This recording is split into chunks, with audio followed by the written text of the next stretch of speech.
पूरा middle east आज खौफ के साए में जी रहा है क्योंकि इजराइल और ईरान की लड़ाई बहुत भयानक रूप ले चुकी है। इस लड़ाई के पीछे जो सबसे बड़ा मुद्दा है वो है ईरान का न्यूक्लियर प्रोग्राम। अगर आपको याद हो तो ईरान पर जो इजराइल ने पहला हमला किया था अभी हाल ही में, उसमें इजराइल के टारगेट पर ईरान की ज्यादातर न्यूक्लियर साइट्स थी। यही नहीं, इन हमलों में इजराइल ने तेहरान में मौजूद आर्मी के कमांडर्स के साथ साथ कुछ न्यूक्लियर साइंटिस्ट की भी हत्या कर दी। न्यूज में अभी आप ये भी देख रहे होंगे कि डोनाल्ड ट्रंप लगातार धमकी दे रहे हैं ईरान को कि वो इसे एक न्यूक्लियर पावर नहीं बनने देंगे। इसी जद्दोजहद में इजराइल और ईरान की जंग लगातार टेंस होती जा रही है। ट्रैफिक की लंबी लंबी लाइनें, देश छोड़ने के लिए किए जाने वाले ऐलान, ये सब बताता है कि अभी ईरान और इजराइल के बीच काफी ज्यादा टेंशन है। लेकिन क्या आपको पता है कि ईरान जिस परमाणु कार्यक्रम के लिए अमेरिका और इजराइल से लड़ाई लड़ रहा है, उस प्रोग्राम का सपना अमेरिका ने ही ईरान को कभी दिखाया था। जी हां, आज जो अमेरिका ईरान के खिलाफ खड़ा है, कभी उसने ही ईरान में न्यूक्लियर प्रोजेक्ट शुरू करने की पहल की थी। यही नहीं, भारत और ईरान का परमाणु कार्यक्रम लगभग साथ में ही शुरू हुआ था, लेकिन सिर्फ एक ऐसी घटना थी जिसकी वजह से ईरान आज तक न्यूक्लियर पावर नहीं बन पाया है। तो सवाल आता है कि आखिर आज अमेरिका और इजराइल ईरान के न्यूक्लियर पावर प्रोजेक्ट को कंप्लीट क्यों नहीं होने देना चाहते? ऐसा क्या हुआ पिछले सालों में कि भारत ने तो अपना न्यूक्लियर प्रोजेक्ट कंप्लीट कर लिया, लेकिन ईरान आज भी न्यूक्लियर पावर बनने में कोसों दूर है?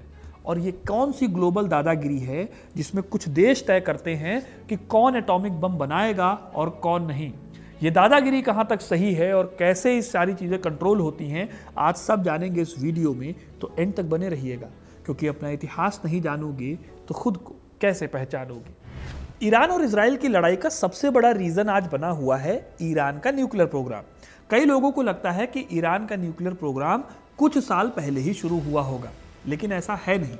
आज से करीब 65-70 साल पहले ही अमेरिका ईरान को परमाणु बम बनाने में मदद करने वाला था।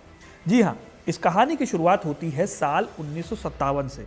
यह दौर था कोल्ड वॉर का। अमेरिका और सोवियत संघ दोनों ही अपने अपने खेमे में दुनिया भर के देशों को शामिल करना चाहते थे अपनी ताकत को बढ़ाने के लिए। इसी बीच अमेरिका ने सोवियत की ताकत को बैलेंस करने के लिए एक प्रोग्राम शुरू किया। इस प्रोग्राम का नाम था एटम्स फॉर पीस। इस प्रोग्राम की शुरुआत अमेरिका के राष्ट्रपति ड्वाइट डी आइजनहावर ने 8 दिसंबर 1953 को संयुक्त राष्ट्र महासभा में एक भाषण के दौरान किया था। इसका मकसद था कि न्यूक्लियर एनर्जी का इस्तेमाल हथियारों के लिए, यानी एटॉमिक बम बनाने की बजाय शांति और डेवलपमेंट के लिए किया जाए। दूसरे वर्ल्ड वॉर के बाद दुनिया भर में न्यूक्लियर बॉम्ब का डर बहुत ज़्यादा बढ़ गया था। अमेरिका चाहता था कि जो न्यूक्लियर पावर है, इसका यूज़ बिजली और मेडिकल साइंस और वैज्ञानिक रिसर्चेज में किया जाए, ना कि तबाही फैलाने के लिए किया जाए। यही वजह है कि आइजनहावर ने प्रपोजल दिया कि अमेरिका अपनी न्यूक्लियर एनर्जी को उन देशों के साथ बांटेगा जो इसे पीसफुल पर्पसेस के लिए यूज करेगा। इस प्रोग्राम में अमेरिका ने कई देशों को न्यूक्लियर रिएक्टर दिए, टेक्नोलॉजी दी और यूरेनियम फ्यूल दिया। ईरान भी इस प्रोग्राम के उन पहले देशों में से एक था जिसे न्यूक्लियर मामले में हेल्प मिली थी। लेकिन दोस्तों, ईरान की मदद भला अमेरिका कर क्यों रहा था? असल में उस समय का जो दौर था, उसमें ईरान में शाह मोहम्मद रजा पहलवी का शासन था। रजा शाह ईरान को इस्लामिक देश की बजाय वेस्ट की तरह एक मॉडर्न और सेकुलर देश की तरह देखते थे। यही वजह है कि अमेरिका और यहाँ तक कि इजराइल और ईरान भी अच्छे संबंध रखते थे। और इसी वजह से 1957 में अमेरिका और ईरान के बीच में एक न्यूक्लियर सहयोग समझौता हुआ। इस समझौते के तहत अमेरिका ने ईरान को न्यूक्लियर एनर्जी डेवलप करने के लिए ट्रेनिंग, इक्विपमेंट और टेक्नोलॉजी को लेकर मदद की। 1960 का डेकेड खत्म होते होते अमेरिका ने ईरान के लिए तेहरान में एक रिसर्च रिएक्टर तक डेवलप किया। इसका पर्पस था रिसर्च करना। अब ये रिएक्टर जो था वो लो एनरिच यूरेनियम पर चलता था, यानी कि इससे हथियार नहीं बनाए जा सकते थे। लेकिन ईरान के साइंटिस्ट को इस रिएक्टर से न्यूक्लियर टेक्नोलॉजी को समझने में काफ़ी हेल्प मिल रही थी। अब दोस्तों, क्योंकि अमेरिका और ईरान अच्छे दोस्त थे और रजा शाह पहलवी ईरान को ले जा रहे थे वेस्टर्नाइजेशन की ओर, इसी वजह से 1968 में ईरान ने एनपीटी पर भी साइन कर दिए। अब देखिए, एनपीटी यानी नॉन प्रोलिफिकेशन एक इंटरनेशनल ट्रीटी थी जो परमाणु हथियारों के एक्सपेंशन को रोकने और परमाणु ऊर्जा के शांतिपूर्ण उपयोग को बढ़ावा देने के लिए बनाई गई थी। एनपीटी पर साइन करके ईरान ने दुनिया को यह भरोसा दिलाया कि फ्यूचर में वो न्यूक्लियर वेपन्स नहीं बनाएगा और उसके जो न्यूक्लियर प्रोग्राम है उसके जो अंतर्राष्ट्रीय परमाणु ऊर्जा एजेंसी है उसके द्वारा सर्विलांस किया जाएगा। अब दोस्तों, शाह का विजन काफ़ी बड़ा था। उनका मकसद था ईरान को मॉडर्न बनाना। उनका प्लान था कि 1975 तक ईरान 23,000 मेगावाट की इलेक्ट्रिसिटी न्यूक्लियर पावर प्लांट से प्रोड्यूस करेगा। इस काम के लिए 20 से भी ज़्यादा न्यूक्लियर पावर प्लांट लगाए जाने थे और इस काम में ईरान की मदद अमेरिका के साथ साथ जर्मनी की एक कंपनी क्राफ्टवर्क ने भी की। इन्होंने पर्शियन गल्फ के पास बुशहर न्यूक्लियर एनर्जी प्लांट बनाना शुरू किया। इसके अलावा फ्रांस ने यूरेनियम एनरिचमेंट में भी काफ़ी हेल्प करनी शुरू की। अब दोस्तों, जो यूरेनियम एनरिचमेंट है वो एक ऐसा प्रोसेस है जिसमें नेचुरल यूरेनियम में यूरेनियम 235 की क्वांटिटी को बढ़ा दिया जाता है। ये न्यूक्लियर पावर प्लांट्स के लिए काफ़ी इंपॉर्टेंट होता है। अब एक बात ये भी है कि इस टाइम तक ईरान पर अमेरिका को भी पूरी तरह से भरोसा नहीं था। फिर भी रज़ा शाह पहलवी के चलते ईरान न्यूक्लियर एनर्जी डेवलप करने वाले देशों के बीच में काफ़ी अहमियत रखता था और वेस्टर्न देशों के सहारे ये प्रोग्राम आगे भी बढ़ रहा था। लेकिन इसी बीच ईरान में कुछ ऐसा भी हो रहा था जिसने इस इंपॉर्टेंट प्रोजेक्ट पर फुल स्टॉप लगा दिया। देखिए, ईरान के शाह भले ही ईरान को यूरोप की तरह बनाना चाहते थे, लेकिन एक सच्चाई ये भी थी कि ईरान में सब कुछ ठीक नहीं चल रहा था। लोगों के बीच में गरीबी, भूखमरी और बेरोजगारी फैली हुई थी। इस बीच शाह के अमीरी और अय्याशी के किस्से भी दुनिया भर में मशहूर थे। अगर आपको समझना है तो आप ये वाला वीडियो देख सकते हो जिसमें मैंने दुनिया की सबसे महंगी पार्टी जो ईरान में हुई थी उसके बारे में बताया है। अब दोस्तों, इस तरह की चीज़ों के चलते लोगों के बीच शाह को लेकर एक गुस्सा बढ़ गया था। इस बात का फ़ायदा उठाया अयातुल्ला खोमैनी ने। उन्होंने रज़ा शाह पहलवी को बताया कि वो अमेरिका और वेस्टर्न देशों के हाथों की कठपुतली हैं। उनकी नीतियों से इस्लाम खतरे में पड़ रहा है और बाकी बेरोजगारी और गरीबी का मुद्दा तो था ही। तो इन सभी विरोधी बातों से ईरान में हुआ ये कि 1979 में तख्ता पलट हो गया और वहाँ आती है शिया इस्लामिक रजीम। अयातुल्ला खोमैनी बनते हैं ईरान के सुप्रीम लीडर और वो ऐलान करते हैं कि अमेरिका एक महान शैतान देश है। अब ये वो टर्निंग पॉइंट है जिसके बाद से लेकर अमेरिका ईरान को न्यूक्लियर पावर बनाने के खिलाफ हो गया। तब से लेकर आज तक अमेरिका और ईरान की न्यूक्लियर डील ठप पड़ी हुई है। वेस्टर्न कंपनीज ने ईरान में अपने जो प्लांट लगाए थे उनको रोक दिया गया। जो टेक्निकल सपोर्ट था उसे वापस ले लिया गया। कई ईरानियन परमाणु वैज्ञानिक या तो देश छोड़कर चले गए या फिर उन्हें अरेस्ट कर लिया गया। इस तरह से ये प्रोजेक्ट खटाई में पड़ गया। रही सही कसर जो थी वो ईरान और इराक के युद्ध ने पूरी कर दी, जो कि 1980 से 1988 तक चला। इस युद्ध में इराक ने ईरान के बुशहर न्यूक्लियर पावर प्लांट पर कई हवाई हमले किए। इससे इनका ये पावर प्लांट काफ़ी ज़्यादा डैमेज हो गया। हालांकि इस युद्ध के बाद ही ईरान को भी रियलाइज़ हुआ कि अपने डिफेंस को मजबूत करना ज़रूरी है और इराक जैसे बाहरी खतरों से निपटने के लिए सेल्फ रिलायंस या आत्मनिर्भर होना ही ज़रूरी है। और सेल्फ रिलायंस का एक बहुत बड़ा मतलब होता है दोस्तों परमाणु बम बनाना। अब यहाँ पर एक बात समझिए, परमाणु बम बनाने का मतलब है कि आप पर हमला करने से पहले कोई भी देश 10 बार सोचेगा। ध्यान देंगे तो भारत ने भी तभी अपना परमाणु बम बनाया जब चाइना ने अपना न्यूक्लियर बम बना लिया। तमाम दिक्कतों और सैंक्शंस का सामना भारत को भी करना पड़ा था। ऐसा नहीं है कि भारत के लिए बहुत ज़्यादा आसान थी ये चीज़ें। न्यूक्लियर पावर बनाने के लिए भारत पर कई सारे सैंक्शंस लगाए गए थे और वही उस टाइम पर ईरान के साथ भी हो रहा था। खैर, युद्ध के बाद ईरान को लगा कि उसे अपने न्यूक्लियर प्रोजेक्ट को और तेजी से और सीक्रेसी के साथ आगे बढ़ाना चाहिए। वेस्टर्न देश जाहिर सी बात है उसे सपोर्ट कर नहीं रहे थे, इसलिए उसने ब्लैक मार्केटिंग के जरिए अपने प्रोजेक्ट को जिंदा रखा। इस दौरान पाकिस्तान के जो परमाणु वैज्ञानिक थे, इन पर मैंने वीडियो बनाया, आप चैनल पे जाके देख सकते हो। तो पाकिस्तान के परमाणु वैज्ञानिक डॉक्टर अब्दुल कादिर खान की लीडरशिप वाले एक इलीगल नेटवर्क से ईरान को मदद मिली, ऐसी खबरें कही जाती हैं।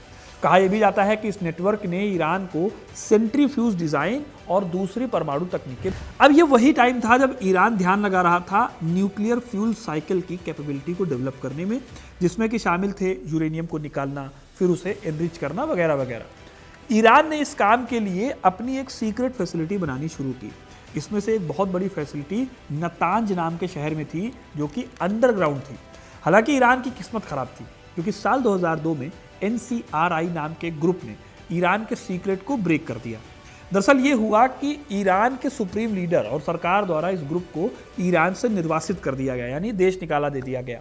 इसके बाद इस ग्रुप ने ईरान के सीक्रेट न्यूक्लियर साइट्स और खास तौर पर अराक में एक भारी पानी रिएक्टर के बारे में दुनिया भर को जानकारी दी। ये बात सुनकर पूरी दुनिया शॉक्ड थी, क्योंकि अभी तक किसी को नहीं पता था कि ईरान इस हद तक जा चुका है।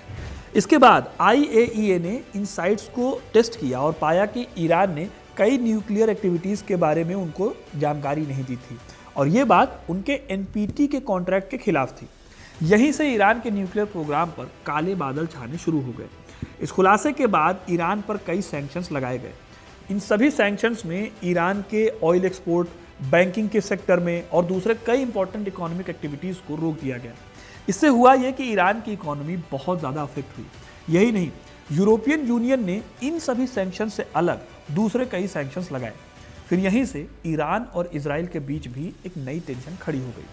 असल में जब ये बात सामने आई तो इजराइल ने यह कहना शुरू कर दिया कि अगर ईरान कल को न्यूक्लियर हथियार बना लेता है तो ये मिडिल ईस्ट के पावर बैलेंस को पूरी तरह से बदल देगा, और इजराइल की जो सेफ्टी है उसको लेकर बहुत बड़ा खतरा पैदा हो जाएगा। दावा किया जाता है कि इसी बात को बेस बनाकर इजराइल ने ईरान के कई न्यूक्लियर साइंटिस्ट की हत्या करवाई और जो ईरानियन न्यूक्लियर ठिकाने थे उन पर साइबर हमले करवाए। इसी में स्टक्सनेट वायरस हमले भी किए गए थे। इनका मकसद साफ था कि ईरान का जो न्यूक्लियर प्रोग्राम है उसको स्लो कर दिया जाए। हालांकि दोस्तों, इन सारी दिक्कतों के बीच साल 2015 में एक टर्निंग पॉइंट आता है। इस साल ईरान P5+1 देशों के बीच में एक ऐतिहासिक समझौता हुआ, जिसे joint comprehensive plan of action यानी JCPOA या ईरान न्यूक्लियर डील कहा गया। इन 5 देशों में अमेरिका, ब्रिटेन, फ्रांस, रूस, चाइना और जर्मनी शामिल थे। इस समझौते का मकसद ये था कि ईरान अपने न्यूक्लियर प्रोग्राम को इतना लिमिट कर दे कि वो कभी भी न्यूक्लियर वेपन्स बना ही न सके। इस डील के तहत ईरान को यूरेनियम एनरिचमेंट को 3.67% प्यूरिटी तक ही लिमिट रखना था, जो कि बिजली बनाने के लिए ही काफ़ी है। लेकिन हथियार बनाने के लिए ये चीज़ बहुत कम है। हथियार बनाने के लिए 90% एनरिचमेंट चाहिए होता है। इसके अलावा ईरान को अपने एनरिच यूरेनियम के स्टॉक्स को एक लिमिट तक ही रखना था। इस डील में यह शर्त भी रखी गई कि ईरान एडवांस सेंट्रीफ्यूज और उनके अलग अलग टाइप्स को भी लिमिट करेगा, और इसके साथ ही अराक हेवी वाटर रिएक्टर को इस तरह से बदला जाएगा कि वो वेपन ग्रेड प्लूटोनियम को प्रोड्यूस ना कर सके। इसके साथ ही इंटरनेशनल एटॉमिक एनर्जी एजेंसी को ईरान के सभी परमाणु स्थलों पर कहीं भी कभी भी किसी भी वक्त निरीक्षण की अनुमति दी जाए, ताकि ये क्लियर हो सके कि ईरान कहीं सीक्रेट रूप से परमाणु हथियारों को तो नहीं बना रहा है। इसके बदले में ईरान पर जितने भी इकोनॉमिक बैन लगे थे, सैंक्शंस लगे थे, जिससे कि उनकी इकोनॉमी को बहुत ज़्यादा दिक्कत हो रही थी, वो हटा लिए गए और इस डील को इंटरनेशनल डिप्लोमेसी की बहुत बड़ी सक्सेस माना गया। लेकिन दोस्तों, ये चीज़ बहुत दिनों तक चल नहीं पाई। साल 2018 में सब कुछ बदल गया जब अमेरिका के राष्ट्रपति डोनाल्ड ट्रंप ने इस डील से अमेरिका को सिंगल हैंडेडली बाहर निकाल लिया। ट्रंप का मानना था कि ये डील बहुत कमज़ोर है और ईरान के मिसाइल प्रोग्राम या उसकी रीजनल एक्टिविटीज़ को रोकने के लिए काफ़ी नहीं है। अमेरिका ने ईरान पर कड़े से कड़े प्रतिबंध लगाए और मैक्सिमम प्रेशर नीति इसको कहा गया। अमेरिका ने ईरान पर फिर से कड़े कड़े सैंक्शंस लगा दिए, जिसे मैक्सिमम प्रेशर की पॉलिसी कहा गया। इसके जवाब में ईरान ने भी JCPOA जो 2015 में उन्होंने साइन किया था, उसकी शर्तों को वायलेट करना शुरू कर दिया। उसने एक कदम आगे जाकर यूरेनियम एनरिचमेंट की लिमिट को बढ़ा दिया और इसको तोड़कर 60% तक पहुंचा दिया। अब ये जो लिमिट है, ये हथियार बनाने के 90% के लेवल के बहुत करीब है। इसी वजह से कई सारे देश डर भी गए। इसके अलावा ईरान ने काफ़ी एडवांस सेंट्रीफ्यूज लगाए और IAEA के कुछ मॉनिटरिंग और सर्विलांस इंस्ट्रूमेंट्स को हमेशा के लिए हटा दिया। अब आज इसी वजह से हालत ये है कि ईरान और अमेरिका में अभी इसी के लिए डील भी होनी थी थोड़े दिन पहले। इस डील से ईरान फिर कमज़ोर पड़ता, इसीलिए ईरान ने डील साइन की नहीं। वहीं डोनाल्ड ट्रंप आज भी ईरान को इजराइल द्वारा किए हमलों का जिम्मेदार बताते हैं। इजराइल ने ईरान के परमाणु ठिकानों पर कई हवाई हमले किए हैं, जिसमें नतांज और इस्फहान जैसे कई सेंटर्स शामिल हैं। यही वजह है कि ये टेंशन बहुत बड़े लेवल पर एस्केलेट हो गई है। इजराइल के लिए ईरान का जो न्यूक्लियर हथियार बनाना है, वो एक सीधा अस्तित्व का खतरा है। दूसरी तरफ ईरान कहता है कि उसका कार्यक्रम पूरी तरह से पीसफुल है और NPT के तहत उसको ये अधिकार मिला हुआ है। रशिया, चाइना और यूरोपियन देश आज भी डिप्लोमेसी के रास्ते इसका समाधान चाहते हैं, लेकिन ईरान और वेस्टर्न देशों के बीच कंटिन्यूसली इस चीज़ को लेकर जो है टेंशन बढ़ती जा रही है। अब दोस्तों लास्ट में यहाँ ध्यान देने वाली जो बात है वो ये है कि इस पूरे मामले में अमेरिका और इजराइल जैसे देशों की दखल क्यों है। अमेरिका और इजराइल जैसे देश दावा ये करते हैं कि वो न्यूक्लियर प्रोलिफिकेशन या नॉन प्रोलिफिकेशन का सपोर्ट करते हैं और उनका मकसद ये है कि वो दुनिया को परमाणु हथियारों के खतरे से बचाना चाहते हैं। लेकिन अगर असलियत आप देखो, ध्यान से देखो, तो आपको पता चलेगा कि ये देश खुद परमाणु हथियार रखते हैं और जब कोई दूसरा देश, खासकर वेस्ट के प्रभाव से बाहर का देश, इसी डायरेक्शन में जब आगे बढ़ता है तो उन्हें रोकने के लिए मिलिट्री से लेकर इकोनॉमिक और डिप्लोमेटिक प्रेशर डाला जाता है। इस दोहरे रवैये को ही कई लोग ग्लोबल गुंडागर्दी कहते हैं। यहाँ पर ताकतवर देश नियम बनाते हैं लेकिन खुद उन पर अपने ऊपर लागू नहीं करते। अब आप इजराइल का एग्जाम्पल ले लो। आज तक इजराइल ने कभी भी ऑफिशियली एक्सेप्ट नहीं किया है कि उसके पास न्यूक्लियर वेपन है, लेकिन ज़्यादातर देश ये मानते हैं कि उसके पास 80 से ज़्यादा न्यूक्लियर बॉम्ब है। वो ना तो एनपीटी यानी नॉन प्रोलिफिकेशन ट्रीटी का मेंबर है, ना किसी तरह की इंटरनेशनल सर्विलांस को मानता है। वहीं अगर आप दूसरी तरफ ईरान को देखो तो ईरान ने एनपीटी पर साइन किया है, लंबे टाइम से वो IAEA की निगरानी में रहा है। अगर वो अपने पीसफुल न्यूक्लियर प्रोग्राम को आगे बढ़ाता है तो उस पर बैन लगा दिए जाते हैं और हमला करने की धमकी दी जाती है। ये साफ साफ दिखाता है कि इंटरनेशनल लॉ किसी के लिए भी इक्वल नहीं है। जो अमेरिका और उसके सपोर्टर्स के साथ है उन्हें पूरी पूरी छूट मिली हुई है, जो उनके साथ नहीं है उन्हें पनिशमेंट मिलती है। अगर यकीन नहीं होता तो आप अपने देश के साथ जो हुआ है, भारत के साथ जो हुआ है, उसे याद कर लीजिए। 1974 और 1998 इन दोनों सालों में भारत ने परमाणु परीक्षण किया था, लेकिन इस न्यूक्लियर टेस्ट के बाद भारत पर अमेरिका और इसकी तरह के कई और देशों ने सैंक्शंस लगा दिए थे, जबकि इससे पहले चाइना को पहले ही परमाणु हथियार रखने की इजाज़त मिल गई थी और पाकिस्तान ने भी बीच में चुपचाप अपने कार्यक्रम को आगे बढ़ाया था। लेकिन जब भारत ने अपनी सिक्योरिटी के लिए, अपने डिफेंस के लिए कदम उठाए तो उसे परमाणु खतरा बताया गया। आज जब टाइम बदल गया है, अमेरिका और भारत जो है उन दोनों के बीच में थोड़े क्लोज रिलेशन है, पहले से काफ़ी बेहतर रिलेशन है, तो अमेरिका ने अपनी ज़रूरत के हिसाब से भारत के साथ न्यूक्लियर डील कर ली। यानी जब भारत उनके लिए स्ट्रेटेजिकली इंपॉर्टेंट हो गया तब रूल्स भी बदल दिए गए। इससे एक बात साफ है कि ग्लोबल पॉलिटिक्स चलती है एक कहावत से, और कहावत क्या है? जिसकी लाठी उसकी भैंस।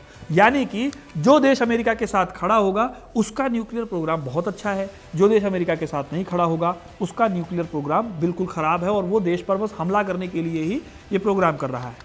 अमेरिका और इजराइल के लिए ईरान का परमाणु हथियार बनाना इसलिए खतरा है क्योंकि इससे उनकी मिडिल ईस्ट पर पकड़ कमज़ोर हो जाएगी, खास तौर पर इजराइल के लिए जो खुद मिडिल ईस्ट में अकेली न्यूक्लियर पावर है।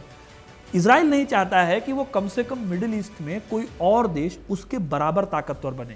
ऐसे में ग्लोबल गुंडागर्दी की जो कहावत है वो एक कड़वी हकीकत लगती है।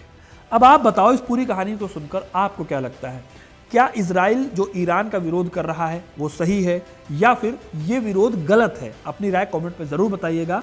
वीडियो को लाइक और शेयर करना ना भूलें और ऐसी इंटरेस्टिंग कहानियों के लिए, इतिहास से जुड़े रहने के लिए हिस्ट्री कनेक्ट को सब्सक्राइब जरूर करें। धन्यवाद।